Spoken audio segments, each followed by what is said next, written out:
కాళేశ్వరం మీదన సిబిఐ విచారణ చేయమని చెప్పేసి కేంద్ర హోంశాఖకి తెలంగాణ ప్రభుత్వం లేఖ రాసేసింది. కాబట్టి ఇక చేయాల్సింది సిబిఐ. చేయాలి అంటే హోం మంత్రిత్వ శాఖ ఓకే చేయాలి. అదే చేస్తే అసలు సిబిఐ ఏం చేయగలదు? ముందు ఎఫ్ఐఆర్ కడుతుంది. ఈ ఎఫ్ఐఆర్లో ఈ ప్రభుత్వం ఎవరెవరి పేర్లు చెప్పిందో కేసీఆర్, హరీష్ రావు, ఈటెల వీళ్ళందరి పేర్ల మీదన ఎఫ్ఐఆర్ రిజిస్టర్ చేయాలి. ఆ తర్వాతన ఇందులో ఆ కాంట్రాక్టర్లతో మాట్లాడాలి, అలాగే ఆ ఇంజనీర్లతో మాట్లాడాలి. ప్రాక్టికల్గా అయితే కేసు నిలబడే కేసు కాదు. ఎందుకని అంటే డబ్బులు అవినీతి అనేది చూపించాలి. ఈ ఇంజనీర్లు వీళ్ళు దగ్గర దొరికినాయి కాబట్టి వాళ్ళది అవుతుంది. కానీ వీళ్ళ దగ్గర డబ్బులు పట్టుకు రావడం అనేది ఆషామాషి కాదు. బట్ అది చేయగలిగితే అద్భుతమైనటువంటి చేంజ్.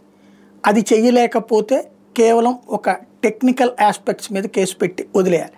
తర్వాత కోర్టులో కొట్టివేయబడుతుంది, లైక్ 2G స్కామ్ లాగానే. ఎందుకంటే ఒకళ్ళు అనుమానించారు 2G స్కామ్, కాగ్ అనుమానించింది, కేసు పెట్టారు. ఆ తర్వాత నా అనుమానం నిజం కాదని కొట్టేసింది కోర్టు. ఇది కూడా అంతే అవుతుంది. షా అనుమానించాడు కాబట్టి నడవదు అని కొట్టేస్తుంది. అలా కాకుండా సక్సెస్ అయితే డిఫరెన్స్గా ఉంటుంది. ఓవరాల్గా చూస్తే సిబిఐకి ఇప్పుడు ఓ రకంగా చెప్పాలంటే రాజకీయ కేసులో సిబిఐ జోక్యం చేసుకోబోతోంది.